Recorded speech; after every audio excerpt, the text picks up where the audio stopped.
everyone and welcome to LukeLore, a quick deep dive into a folklore topic where I share some of the stories from around the world that have piqued my interest. Okay, I'm going to be a little back to basics this episode. It doesn't help I'm a little bunged up with a cold or bug as from the description, so if I sound off a little, that's it. This is something else though. I've been on some weird folklore dives recently, and that's fine. Loads of great historic grounding, everything has been interesting, I've learned a fair bit doing them, and I've had fun performing as I go. But it's left me a little restless. I just kind of want something scary. I don't know, maybe it's the summer annoying me. The big annoying lamp in the sky is making everything too damn hot, and I'm yearning for Halloween, so I've gravitated towards some spooky stories. Here's some entertaining nightmare fuel I've found off the back of that impulse.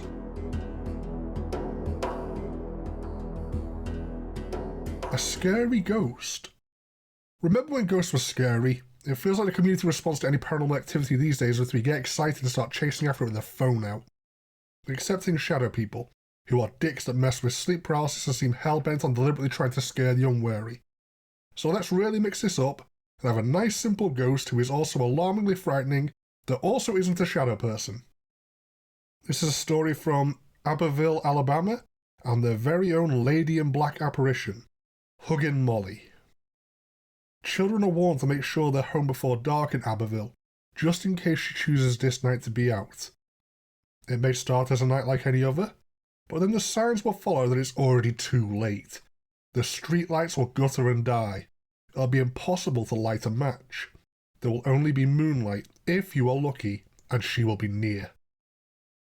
Towering 7 foot tall in a long black dress, with what little light remains shielded from her face by a wide-brimmed black hat, she will glide through the streets, seeking someone foolish enough to be out.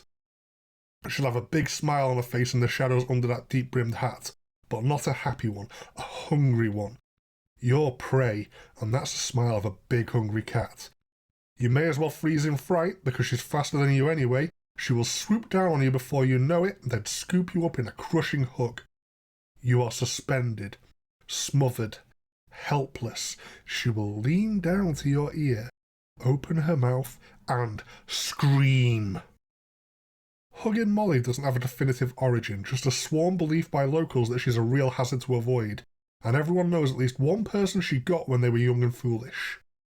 Some stories suggest she's a witch, some talk of a shade mourning after the death of her child, some stories accuse her of infanticide that led to her damnation, and other tales still suggest she was never human at all. Something completely other, merely taking on the form of a woman. She's currently immortalised by a 50s-style diner in Abbeville called Huggin Molly's. It looks like quite a nice place, although on the menu is an option for Molly's Fingers selection, and I don't quite know what to make of that. Mostly her victims are children, making Huggin Molly a convenient bogeyman to stop children staying out too late, but mostly children isn't the same as your dumbass is safe. Maybe don't take the chance wandering Abbeville by night? Once the streetlights fail and matches stop lighting, you better be 10 paces or less away from your destination door, and even then you better be quick. Huggin Molly is fast, and cunning to boot.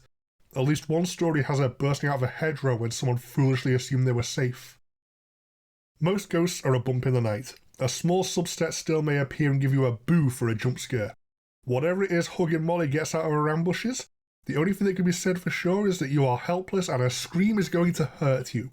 So, listen when you're told to be in before dark, especially over Abbeville way.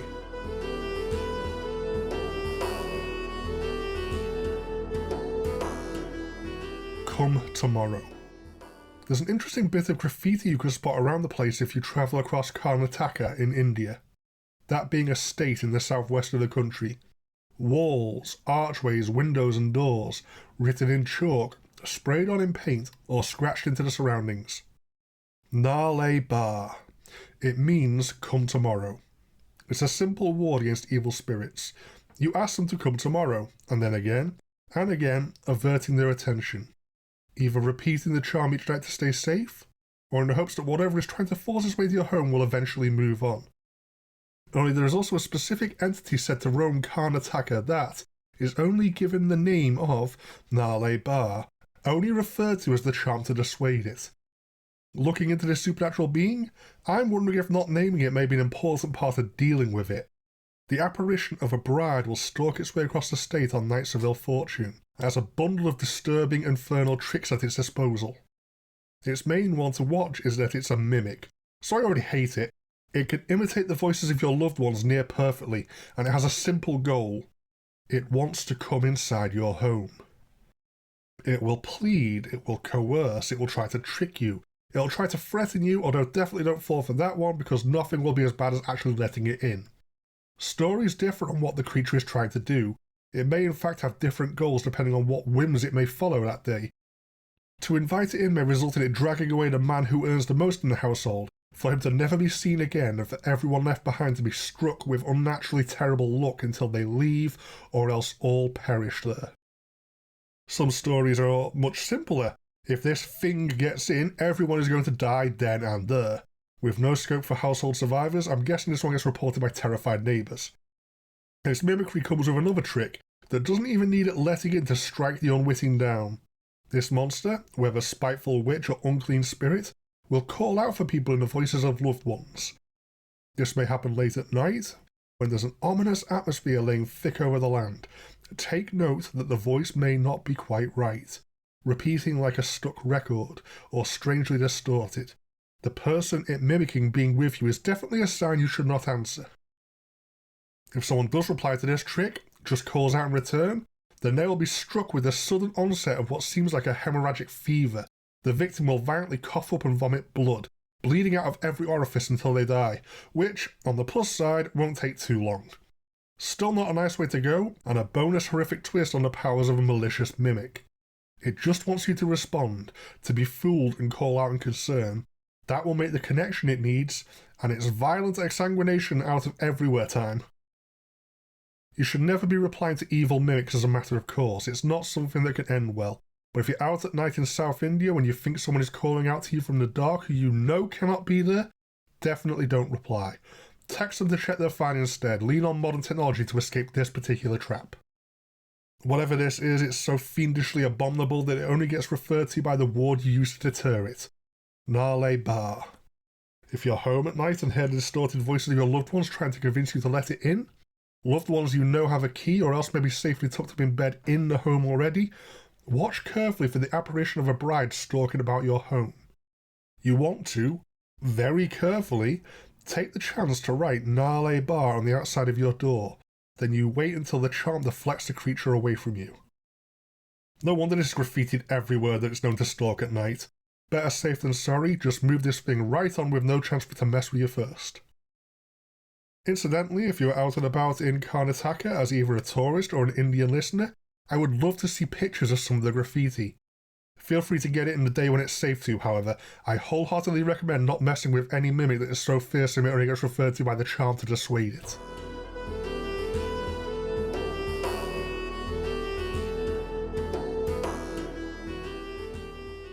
Avoid water by Scottish roadways. I mean, it's LukeLore who wants something scary. Let's remind everyone to stay away from water, and let's make it one of the ARC while we're at it.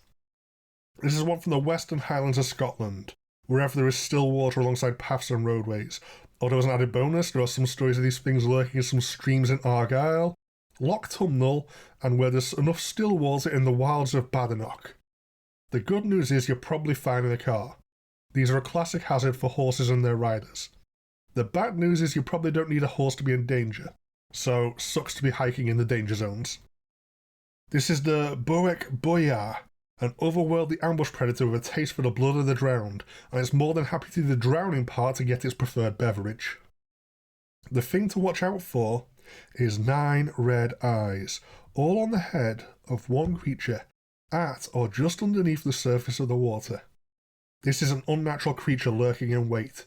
Should a foolish meal stray near, it will burst out of the water, a 4 to 6 foot long leech that tangles the horse and rider if it has one to wrestle them into the water where it will drown them before feeding on their blood. Not the nicest way to go. It is commonly held to be a furry creature, so it probably doesn't like iron, but the best option is definitely going to be able to avoid them. Be aware that the collection of 9 red eyes lurking in wait is not something cool to be investigated, and is instead a watery doom. In fact, just avoid the water. Avoiding the water in the wild is generally a good move. Anything could be in there. The Boek Boya It's just one specific horrible example.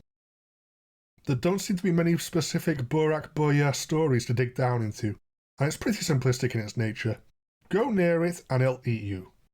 Not much in the way of heroic epics to be had here beyond smart people not getting eaten by giant leeches. But having giant otherworldly versions of normally worrying creatures is a bad time for anyone to blunder into. Water. Avoid it unless it's out of a tap. Before we continue with the show, we've got a few messages from some kind sponsors.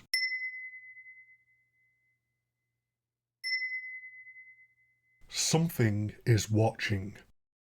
Let's end with some classic LukeLore territory and a yokai, specifically one of the monster women of Japanese folklore, with Sukima-Onna. Sukima-Onna was one of the inspirations for Kakayo, the ghost woman of the Grudge series, so you know we're onto a good one here. The original story was a relatively small tale, one of the hundreds collected by the samurai Nagishi Yasumori during the Edo period. Here's a translation of the initial snippet Yasumori-san found. A tea shopkeep had moved into a new home. After that, something was wrong with a sliding door on the second floor. When a servant tried to open it, it only opened halfway. When the storekeeper himself tried, the door opened without any issue. The next day it wouldn't open, so one of the servants forced it open. Suddenly a woman appeared from the tight space, the one used for containing the door, and grabbed at the servant. He panicked and forced the door back. She vanished. The 1000 stories of the Mamibukoro, 10 volumes of samurai filled with 100 stories each, are not the full story of this yokai Onna. Folklore is a sprawling mechanism that comes with a lot of variations, something we see a lot. Let me see if I can cover the broad strokes here. You may not even know you are Sukima-Onna's victim at first. You'll just have a feeling. You'll be at home alone, and you'll have a feeling you're being watched. It will be minor at first, then persistent. This strange feeling will also grow to include not wanting to leave your home. You either won't want to leave, or possibly start to become agoraphobic. All you'll want to do is stay and do nothing.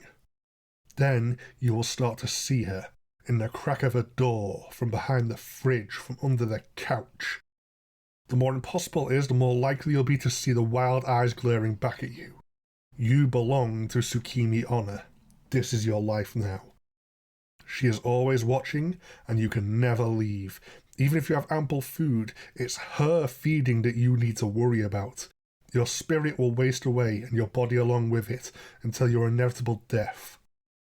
This yokai latches onto a new victim if she has glimpsed somewhere she is infesting, so a cycle tends to begin when an abandoned building she killed the occupant of gets entered by the unwary, or the dumb being dared. But she can also mark any friends or family who visit a victim, only you may not know it for a while. She focuses on a single target until they expire, then moves on to a new one she has lined up. If she doesn't have fresh prey already lined up for a move, she just waits for someone to see her. A small glimpse, something you could easily dismiss, a flash of white between two cupboards you didn't even register as eyes, and you are next. As with far too many yokai, your only real defense is to not blunder across them in the first place. There are some stories of trying to either avoid her or drive her onto a new victim by covering every single gap in your residence with tape. To see her is to be linked to her, and her constant watching is how she keeps a grip on her victim, so breaking her line of sight is your only hope. She will in theory move on, or else just lose control over you so that you can finally escape. The problem being that the slightest gap you miss, or that appears again as tape starts to peel away, is all she needs to lock you in her life-draining gaze again. She works a lot like a Juan, or the dark grudges that the vengeful Onryo ghosts of Japan cause, yet she is an otherworldly yokai and a single individual. This may give some false breathing room by you being quite far down on her to-do list, but you then have the problem that because she isn't a ghost, you can't exorcise her, or otherwise defend yourself in a way that would usually deter spirits of the dead, despite her superficially appearing like the spectre of a woman. The story of the Gap Woman has evolved over the years. Modern, cramped apartment living in urban Japan allows her to squeeze her way into contemporary urban legend territory. The story got a massive modern revival from comedian Sakura Kinzo, telling the story of the 1mm ghost on a daytime TV talk show called Warate Iitomo. One day, a man doesn't show up for work with no warning or explanation. His friend from the office tries to call him up, but there's no answer. A full week passes with no sign of him, so a group of his co-workers go around to see what's wrong. He answers the door to his apartment looking pretty dishevelled but up and about, not obviously ill, so the work colleagues ask why he hasn't been to work. He answers that he hasn't set one foot outside of the apartment in a week, so one of them says to him it isn't healthy to stay inside so long, he should come outside. The poor man has a panicked, haunted look fall over him as he shakes his head. She gets lonely, so I can't go out. Confused, they try to ask him who, what woman. He's not married. Did he get a girlfriend? He can't make them understand. He tries to explain there's a woman in there, but they can't see her even as they come in and look around the place. So the poor man takes him into his bedroom, still confusing his workmates as he points behind the dresser in his room. Not in it, behind it, the tiniest gap between the furniture and wall. She's in there.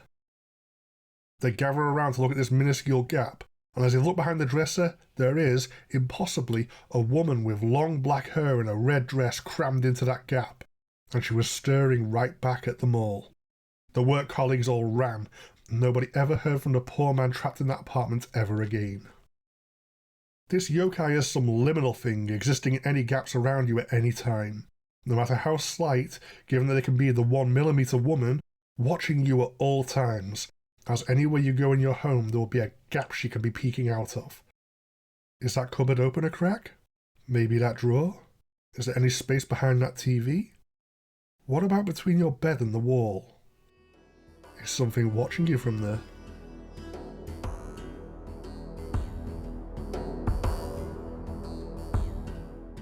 That was a fun diversion for me after what's been quite the heavy folklore year. Makes me feel like Halloween is around the corner, and I'm not currently roasting in the middle of bloody summer. I'm not quite sure where I'll be heading next for a theme, but these likely won't be the last scary stories I bring to you. I hope you enjoyed the chilling tales too. I may have made myself paranoid about the Sukima-Onna, so feel free to join me in being mildly worried of all the gaps around home. LukeLore is a Ghost Story Guys production.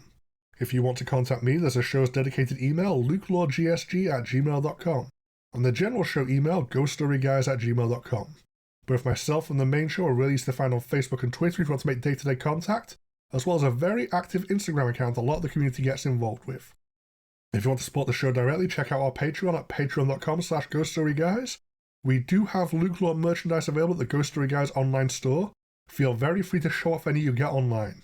We have an ongoing push to promote LukeLore more, and the dedicated Facebook group for the show is now live if you want to come join us over there.